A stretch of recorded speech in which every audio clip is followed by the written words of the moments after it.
And welcome back to the Lolley-Carter Steelers podcast here on DKPittsburghSports.com. I'm Chris Carter here with my friend and co-host Dale Lolley, kicking it on another Saturday, getting you ready for Steelers weekend. They take on the Bengals 1 p.m.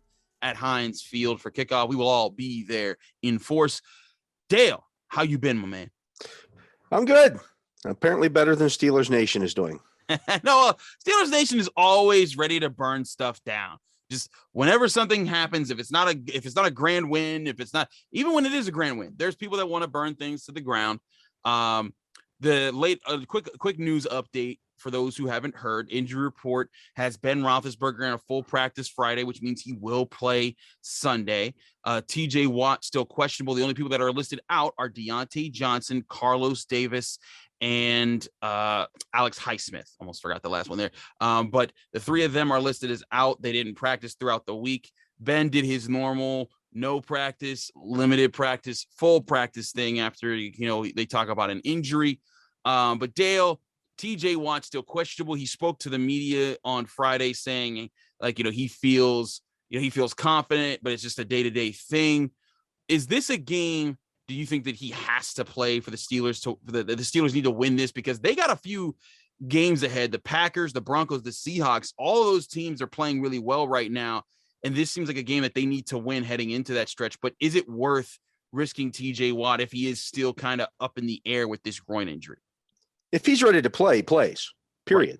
Right. And he knows his body better than anyone else. Mm-hmm. They'll probably get him to the walkthrough on Saturday, and they'll make a determination about whether or not he's feeling better or not. It could go into even Sunday. Wouldn't surprise me if they, go ahead and make the designation to it. Mike Tomlin, typically, if a guy's listed as questionable, doesn't play him. But if he feels like he's going to play, they may lift that designation off of him, or they could go into Sunday and see how he feels warming up and do it that way. But I kind of expect him to play. Yeah, same here. I mean, and Tomlin said this on the first Tuesday of the first Tomlin Tuesday of the regular season before TJ even signed his contract, just saying TJ is a guy who can jump in and play. Like, he compared him to Aaron Donald, how Aaron Donald can miss every practice that week, but if he says I'm ready to go Sunday, you play him Sunday and he will be effective. And TJ showed that in the first week when they played the Bills. He came out and was a dominating force, and was a dominating force in that Raiders game until he had his groin injury. I'm right with you. I think he plays unless there's a serious setback that we won't hear about until about an hour and 15 minutes before kickoff Sunday. But Dale, everyone's talking about the offense right now. Everyone's saying, oh, the offensive line stinks. Oh, Ben stinks. Oh, Matt Canada's a bum. All these things. And we talked about this leading into the season for weeks, how the offense wasn't going to be, awesome right away. And again, the expectations for the offense were that they were going to be eventually be decent enough to put up points on the board so that the dominant defense can win.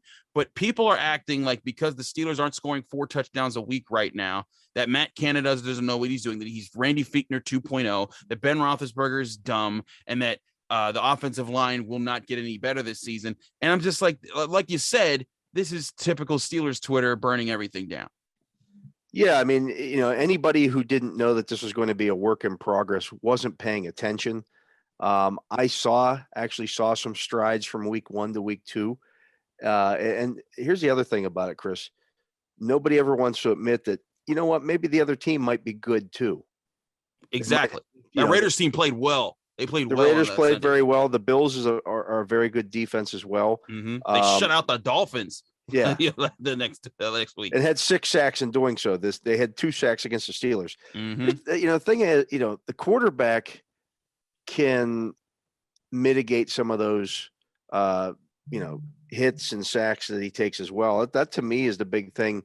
When I look at this game against the Bengals, Joe Burrow's taken 10 sacks already this year, 5 in each game. Ben Roethlisberger has not done that. The Steelers have not given up that. They've given up 4 sacks in 2 games. Yes, he's taking too many hits. Yes, they need to run the football better. But there are better days ahead.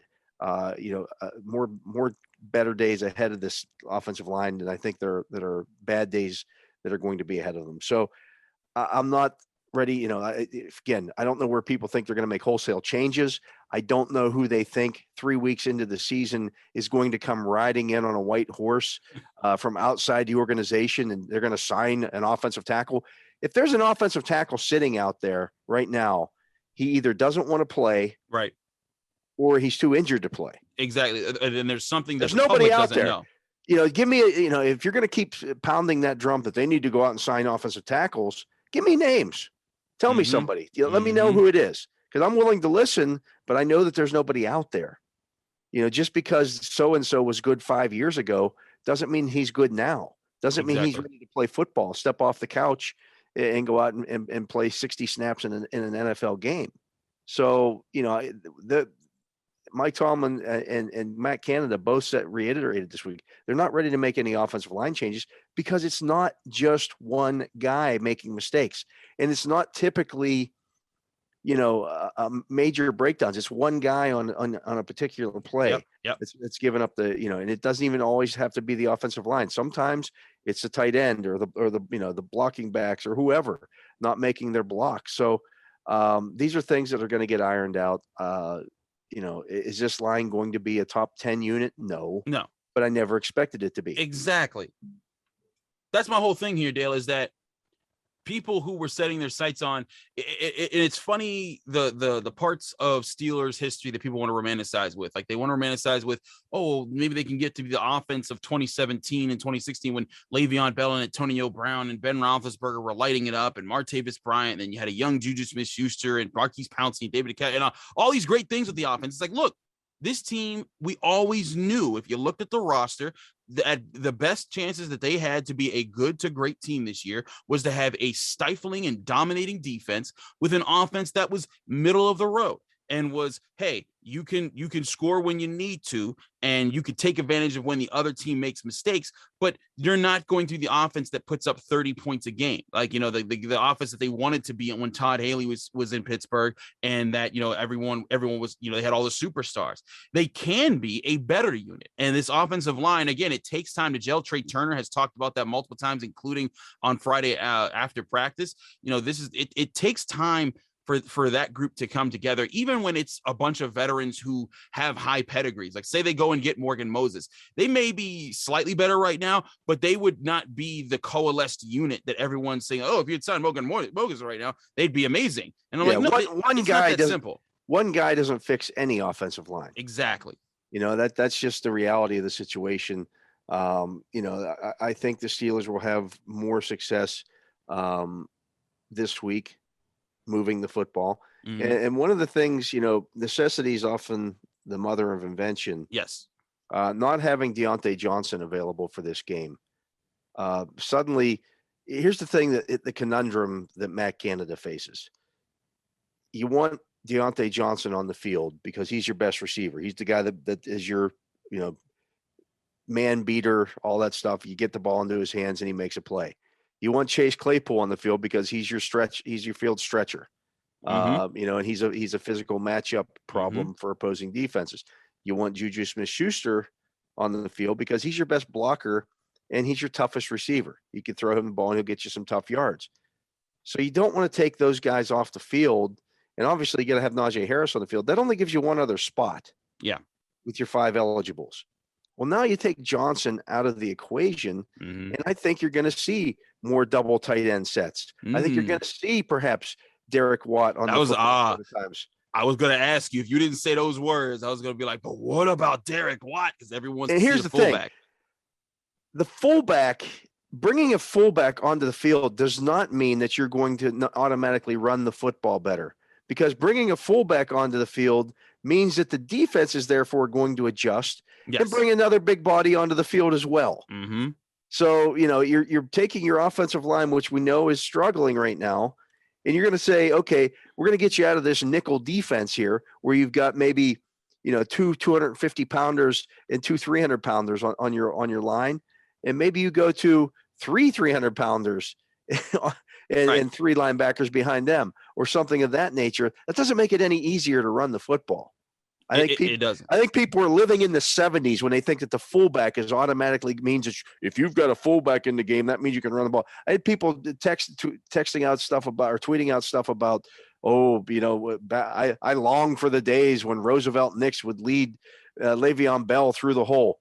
Roosevelt Nix played about 125 snaps a season. Yeah, season. And Nix would never have been a Steeler had Le'Veon Bell not said, that's my guy and I want him around here. Like that was very much a specific, like, hey, bring him on for this reason. And he had his time. Like he did a good job for a physical bruising fullback in the NFL. But again, those careers are short-lived.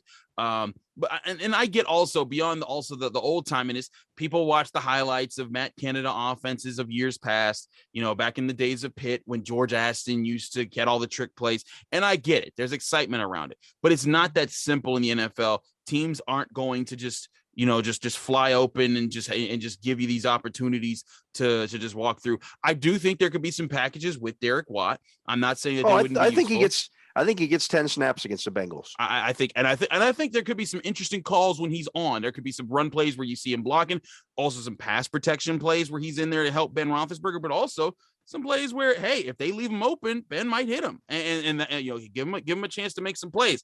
But this all goes to this running game that people are being very impatient about. And through 2 games, people have already sealed the fate of this offensive line and Najee Harris. I had someone come at me on Twitter saying, because I tweeted about how dynamic of a running back Christian McCaffrey was when he was healthy. And when he was out there, you saw the Texans linebackers just immediately bite to the line of scrimmage on play action and opening up the middle of the field for DJ Moore to get big receptions over the middle. And then someone came back to me saying, oh, well, but what about an offensive line? Najee Harris is getting wasted. Because that Carolina offensive line is really good. Exactly. First of all, their offensive line. Look, Twitter knows everything. Don't you know that? Twitter knows everything. So then here's what I posted to this person. I said, the next 5 offensive linemen, next 5, so a whole offensive line of people that you could have drafted were Landon Dickerson, Tevin Jenkins, Liam Eichenberg, Walker Little, and Jackson Carman. None of these guys, all these guys are either hurt, not starting, or playing poorly right now.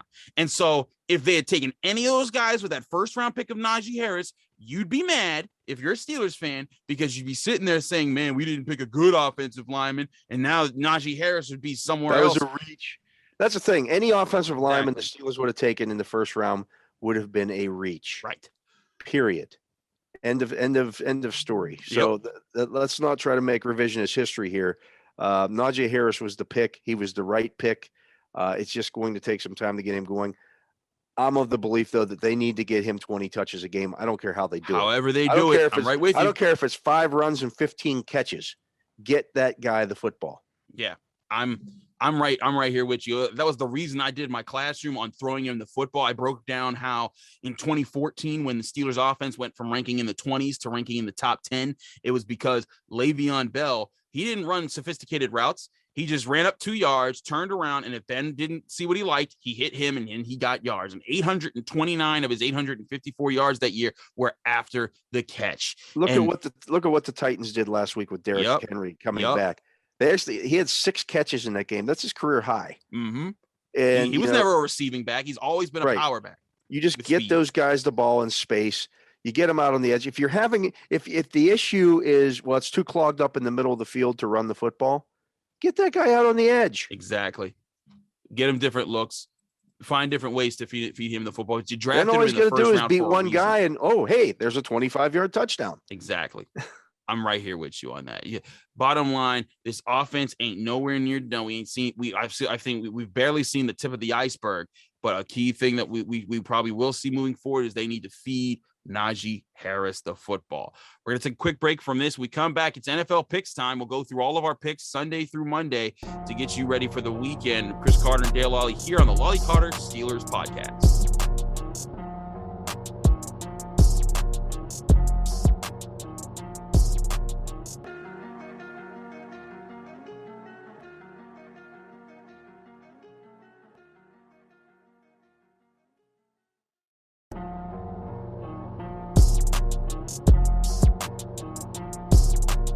Back here on the Lolley-Carter Steelers podcast here on DKPittsburghSports.com. Remember, you can download this show on Apple, Spotify, Google Podcasts, or anywhere podcasts are hosted. Check us out on there. Dale, let's get right into the picks, man, because it's an interesting week. I got a few really good games that I'm looking forward to in some matchups here.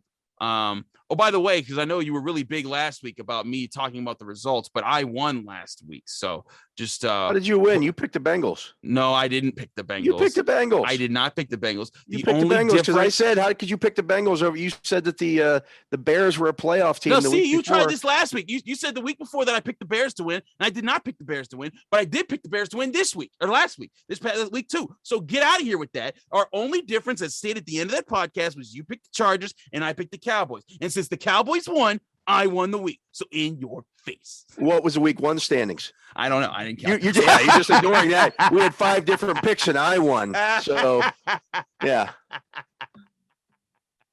Well, okay. Keep talking. 1-1 in weeks. Keep talking there, Mr. 1-1 fantasy football player. Who's Mr. 2-0 here? Huh? That's fine. You beat some other team that wasn't me. Good job. All right. Let's get to the picks here. An interesting NFC AFC matchup that I think will end up going the way of the AFC. Washington at Bills. I know Washington has a good defense, but come on, the Bills are too good. The way they played last week, I don't see Washington walking into Buffalo and handling this. Yeah, I'm taking the Bills there. I think that they're the better football team. I think they got things kind of figured out, and Josh Allen's not playing well, but I think that Washington secondary can be had. Yeah, I'm right with you there. Interesting Midwest matchup here. Bears at Browns, both are 1-1. I know you're down on the Bears, but I'm going with them. The Bears stinks. I think Justin Fields can. Tyrod Taylor was carving up the Browns last week. Like he's a veteran. If he didn't go down and Davis Mills come in, the Browns would have lost that game. I think that Justin Fields is significantly better than Davis Mills. I think he catches the Browns napping at home. They're going to start 1-2. Do you think the Browns win this game? I think the Browns win the game. I think the Bears cover. I think Fields will create some problems with his feet for their defense in that game, but he's going to make a mistake at some point that probably costs him the game. I concur that he will make a mistake. I just also think Baker Mayfield will make more mistakes, and I think that he's feeling himself a little too much. But that's just me. But there's our first split. You take the Browns, I take the Bears. Ravens at Lions. I mean, Ravens. We're just both taking the Ravens there. Yeah, there's no questions. Same thing with Cardinals at Jaguars. We're both taking the Cardinals. No way we take the Jaguars in this one. But you don't think Urban Meyer gets his first career win? I don't care what he did in college. Like there was a stat. Well, when the Jaguars lost their week 1 game. This is the first time in Urban Meyer's career that he started 0-1. I wonder why. What he didn't coach in high school or coach in college doesn't count. Doesn't count. NFL stuff only, and he's not an NFL coach. Oh, it's because you mean he didn't get to play Valdosta State? Like right. He didn't get to pick. He didn't get to pick his opponent. Get out of here with that. Anyways, yeah, we're both Cardinals, both Ravens. All right, AFC West matchup. This one's interesting.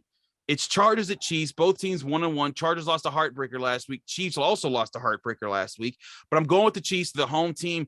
I don't think that the Chargers are ready that yet, but I think they could be better by mid-season whenever these teams match up again. I got the Chiefs at home. They're not going to lose 2 games in a row. I'm with you. I trust them to not do that a lot more than I trust the Chargers not to lose 2 games in a row. Same here. I'm on the boat with you. Now, here's the matchup I keep flopping back and forth on. Saints at Patriots. It's 1-1 at 1-1. The Saints. You're a well-known flip-flopper. Yes, I do flip-flop a lot. But Saints at 1-1. They had a really great week 1 against the Packers, and then got outed by the Panthers last week. The Patriots got lost to the Dolphins in week 1 and bounced back week 2. I'm going with the Patriots because they're at home and they scramble headsets, man. That's about all I got here. I just don't trust Jameis Winston yet. Not that I trust Mac Jones either, but I feel like Bill Belichick will put together a scheme that will protect Mac Jones better than Sean Payton does for Jameis Winston.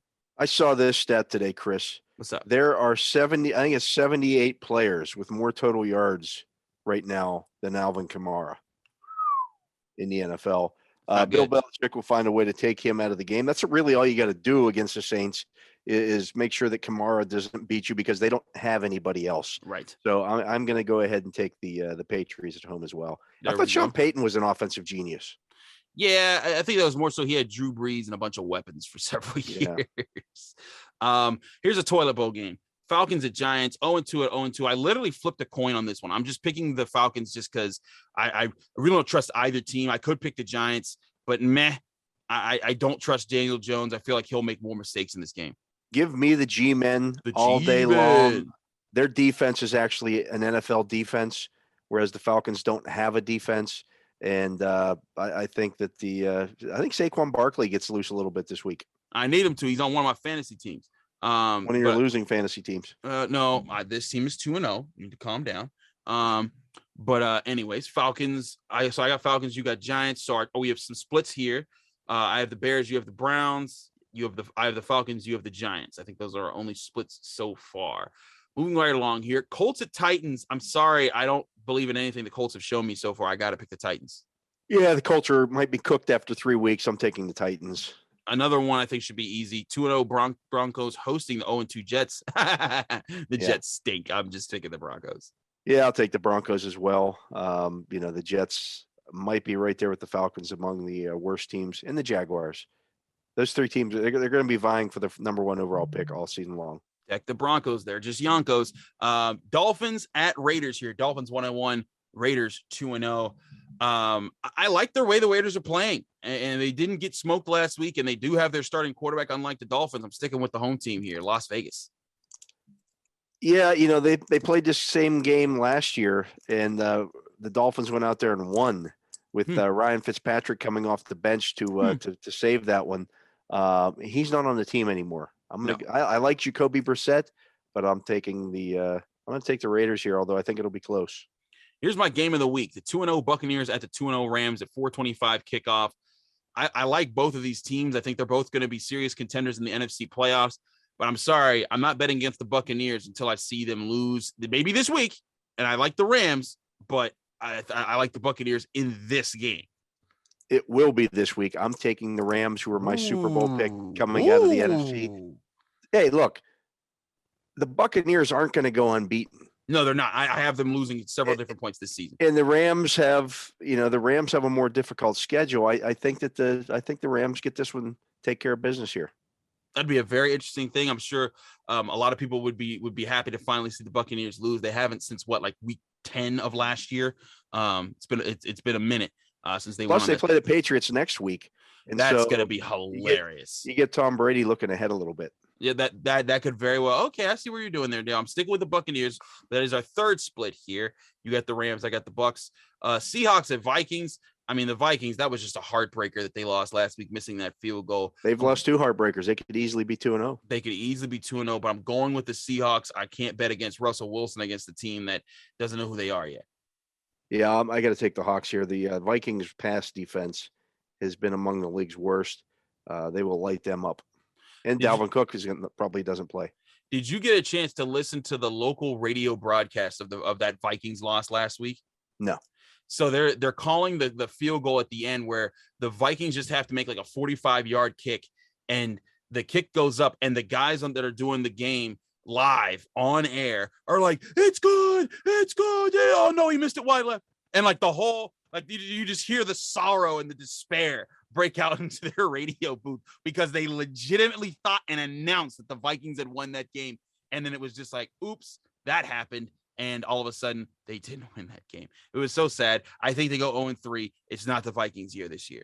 Packers at Niners, 1-1 Packers at 2-0 Niners. I know the Niners are undefeated, but the way the Packers played last week, I'm not betting against them right now. They played Detroit. I get that. The Packers. So did the Niners. The Packers defense is a problem. Their defense the Niners is a real gave problem. Up more points to the Lions when they played. Yeah, but it was all slop time. This is true. It was all garbage time.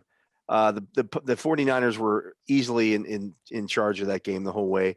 And I also think that Green Bay's offensive line, which we're going to talk more about next week, is a problem for them.